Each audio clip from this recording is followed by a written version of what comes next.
SSLC +1 Christmas പരീക്ഷയുടെ ചോദ്യപേപ്പർ ചോർച്ചയിൽ അന്വേഷണം തുടങ്ങി വിദ്യാഭ്യാസ വകുപ്പ്. ചോദ്യപേപ്പർ തയ്യാറാക്കുന്ന അധ്യാപകരെയോ ചുമതലയുള്ള ഉദ്യോഗസ്ഥർക്കോ ചാനലുമായി ബന്ധമുണ്ടോ എന്നും പരിശോധിക്കും.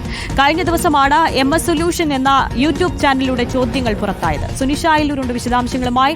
സുനിഷ, ഇപ്പോൾ എത്തരത്തിലുള്ള അന്വേഷണമാണ് പോലീസ് നടത്തുന്നത്? നേരത്തെ പറഞ്ഞിരുന്നു യൂട്യൂബ് പ്രതിനിധികൾ ഉൾപ്പെടെയുള്ളവരുടെ വിശദാംശങ്ങൾ തേടും.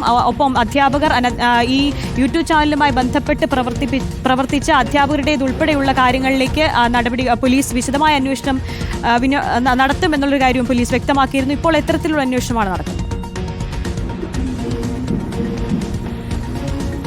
ആര്യ, ഏതായാലും ചോദ്യപേപ്പർ ചോർച്ചയുമായി ബന്ധപ്പെട്ടുകൊണ്ട് ഇതിന് പിന്നിൽ ആരാണ് എന്ന് കണ്ടെത്താനുള്ള ശ്രമത്തിലാണ് വിദ്യാഭ്യാസ വകുപ്പുള്ളത്. അതുകൊണ്ട് തന്നെയാണ് ചോദ്യപേപ്പർ തയ്യാറാക്കിയവരിൽ നിന്നും ഒപ്പം തന്നെ ഇത് വിതരണം ചെയ്തവരുടെയും മൊഴി എടുത്തുകൊണ്ട് ഇത്തരത്തിൽ ഇതിലൊരു പരിഹാരം കാണാനായി ഇത് ആരാണ് ചെയ്തത് എന്ന് കണ്ടെത്താനായുള്ള നീക്കം വിദ്യാഭ്യാസ വകുപ്പിന്റെ ഭാഗത്ത് നിന്ന് നിൽക്കുന്നത്. ഇന്നലെ DGPക്കും സൈബർ സെല്ലിനും പരാതി നൽകിയിരുന്നു. സമാന്തരമായി ആ അന്വേഷണവും നീങ്ങുമെന്നുള്ളതാണ് മനസ്സിലാക്കുന്നത്. ഈ പറയുന്നത് പോലെ MS സൊല്യൂഷൻ എന്ന യൂട്യൂബ് ചാനലിലെ പ്രതിനിധികളുമായി ഏതായാലും മൊഴി രേഖപ്പെടുത്തും. ഇന്നലെ തന്നെ ഈ ചോദ്യം ചെയ്യലുമായി അല്ലെങ്കിൽ ഈ പോലീസിന്റെ നടപടികളുമായി സഹകരിക്കുമെന്നത് ഈ യൂട്യൂബ് ചാനൽ ഇന്നലെ വിശദീകരണമായി പറഞ്ഞിരുന്നു. അത്തരത്തിൽ എങ്ങനെയാണ് ഈ യൂട്യൂബ് ചാനലിന് ഇത്തരത്തിൽ ഈ ചോദ്യപേപ്പറുകൾ ലഭിച്ചത്, ചോദ്യങ്ങൾ എങ്ങനെ ലീക്കായി എന്നത് തന്നെയാണ് അന്വേഷിക്കുന്നത്.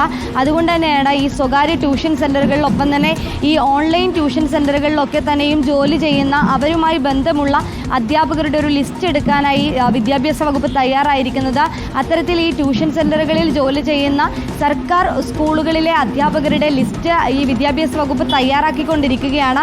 അവരുടേതടക്കമുള്ള മൊഴി രേഖപ്പെടുത്തും. ഈ പറഞ്ഞതുപോലെ MS സൊല്യൂഷനുമായി വിദ്യാഭ്യാസ വകുപ്പിലെ ജീവനക്കാർക്കും മറ്റ് അധ്യാപകർക്കും ബന്ധമുണ്ടോ എന്നൊരു സംശയം നിലവിൽ നിഴലിക്കുന്നുണ്ട് എന്നതാണ്.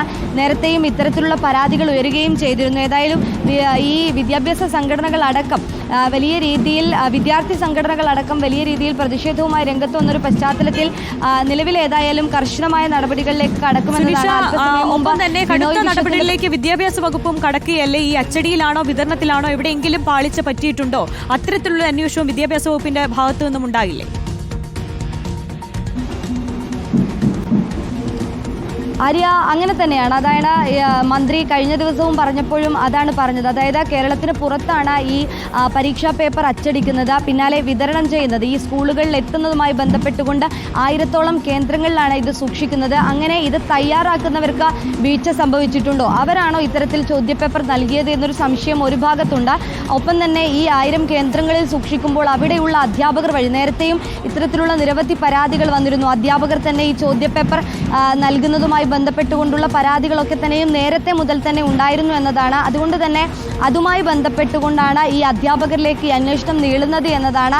ഏതായാലും കർശനമായ നടപടി ഉണ്ടാകുമെന്നുള്ളത് പറയുന്നു. ഒപ്പം തന്നെ ഈ യൂട്യൂബ് ചാനലിൽ താക്കീത് നൽകുക എന്നൊരു കാര്യം കൂടി ഇപ്പോൾ ആലോചിക്കുന്നുണ്ട് എന്നതാണ്. കാരണം ഇവർ പറയുന്നു, ഈ അധ്യാപക സംഘടനകളടക്കമുള്ളവർ വലിയ ആശങ്കയുമായി ഉയർത്തുന്നൊരു കാര്യം, ഇനിയും ഇതുപോലുള്ള ക്രിസ്മസ് എക്സാം കഴിഞ്ഞിട്ടില്ല, ഇനിയും പരീക്ഷകൾ വരാനുണ്ട്, അതിലൊക്കെ തന്നെയും പ്രഡിക്ഷൻ എന്ന് പറഞ്ഞുകൊണ്ട് ഇവർ വീണ്ടും പ്രത്യക്ഷപ്പെടുകയാണെങ്കിൽ അതിൻ്റെ സുരക്ഷിതത്വം അതെവിടെയാണ് എന്നതാണ്. ഒപ്പം തന്നെ ഈ വാർഷിക പരീക്ഷ പോലെയല്ല, പാദവാർഷിക പരീക്ഷയിലും അരക്കൊല്ല പരീക്ഷയിലും ഒക്കെ തന്നെ ഇത്തരത്തിൽ ചോദ്യപേപ്പർ സൂക്ഷിക്കുന്നതും വിതരണം ചെയ്യുന്നതുമൊക്കെ സുരക്ഷിതമല്ലാതെയാണോ എന്നൊരു ചോദ്യം ഈ കുട്ടികളുടെ രക്ഷിതാക്കളിൽ നിന്നടക്കം വരുന്നുമുണ്ട്. അതുകൊണ്ട് തന്നെ അത് അങ്ങനെയല്ല, സുരക്ഷിതമാണ് എന്ന് ഉറപ്പിക്കേണ്ടത് അത് വിദ്യാഭ്യാസ വകുപ്പിൻ്റെ ഉത്തരവാദിത്തം കൂടിയാണ്. അതുകൊണ്ട് തന്നെ ഇതിൽ കൃത്യമായ നടപടി കൈക്കൊള്ളുമെന്നത് തന്നെയാണ് വിദ്യാഭ്യാസ വകുപ്പ് അറിയിക്കുന്നത്. ഇനി വരുന്ന ദിവസങ്ങളിൽ ഈ അധ്യാപകരുടെ കൂടുതൽ വിവരങ്ങൾ ശേഖരിച്ചുകൊണ്ട് അവരുടെ മൊഴി കൂടി എടുത്തുകൊണ്ട് സമാന്തരമായി വിദ്യാഭ്യാസ വകുപ്പിൻ്റെയും പോലീസിൻ്റെയും അന്വേഷണം തുടരുമെന്നതാണ്. നാളെ ഏതായാലും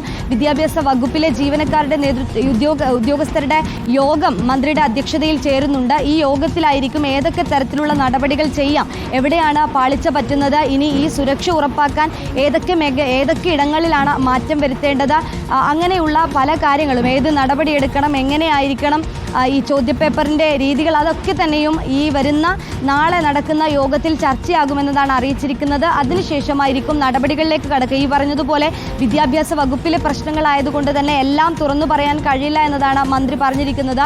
അത്തരത്തിൽ അന്വേഷണം ഏതായാലും വിദ്യാഭ്യാസ വകുപ്പിൻ്റെ ഭാഗത്തും തുടരുന്നുണ്ട്. ഈ പറഞ്ഞതുപോലെ ബിനോയ് വിശ്വം അല്പസമയം മുമ്പ് ഈ വാർത്താക്കുറിപ്പായി പറഞ്ഞിരിക്കുന്നത് ഒരു വിദഗ്ധ സമിതിയെ നിയോഗിച്ചുകൊണ്ട് തന്നെ ഇതിൻ്റെ ഒരു പ്രശ്നപരിഹാരം കാണാൻ സർക്കാർ തയ്യാറാകണമെന്നതാണ്. ഈ വിദഗ്ധരായിട്ടുള്ള വിദ്യാഭ്യാസ മേഖലയിലെ വിദഗ്ധരായിട്ടുള്ളവർ, വിദ്യാർത്ഥി സംഘടനകൾ, ഒപ്പം തന്നെ അധ്യാപക സംഘടനയിലുള്ളവരെ എല്ലാം ചേർത്ത് വെച്ചുകൊണ്ട് എന്താണ് ഈ പ്രശ്നത്തിന് കാരണം, ഇത് എങ്ങനെ പരിഹരിക്കാൻ കഴിയും, അധ്യാപകർ ഇങ്ങനെ ഈ ട്യൂഷൻ സെൻ്ററുകൾക്കും സ്വകാര്യ സ്ഥാപനങ്ങൾക്കും കൂട്ടുനിൽക്കുന്ന നടപടിയെ അതെങ്ങനെ നേരിടാൻ കഴിയും എന്നതടക്കമുള്ള കാര്യങ്ങൾ ചർച്ച ചെയ്തുകൊണ്ട് ഒരു വിദഗ്ധ സമിതിയെ രൂപീകരിച്ചുകൊണ്ട് ഇതിലൊരു പ്രശ്നപരിഹാരം കാണണമെന്നതാണ്. അതുകൂടി സർക്കാർ പരിഗണിക്കുമോ എന്നതും ഇനി മനസ്സിലാക്കേണ്ടതുണ്ട്. ഏതായാലും വിദ്യാഭ്യാസ വകുപ്പ് കർശന നടപടിയെടുക്കുമെന്നതിൽ ഇപ്പോഴും ഉറപ്പിച്ച് പറയുന്നുണ്ട് ആര്യ. ഓക്കെ, പരീക്ഷകളെ ഇല്ലാതാക്കാൻ അത്തരം യൂട്യൂബ് ചാനലുകൾ പ്രവർത്തിക്കുന്നുണ്ട് എങ്കിൽ അത്തരക്കാർക്കെതിരെ കർശനമായ നടപടി ഉണ്ടാകും എന്നുള്ളത് തന്നെയാണ് വിദ്യാഭ്യാസ വകുപ്പ് വ്യക്തമാക്കുന്നത്. സുനിഷ അയലൂരാണ് വിശദാംശങ്ങൾ നൽകിയത്.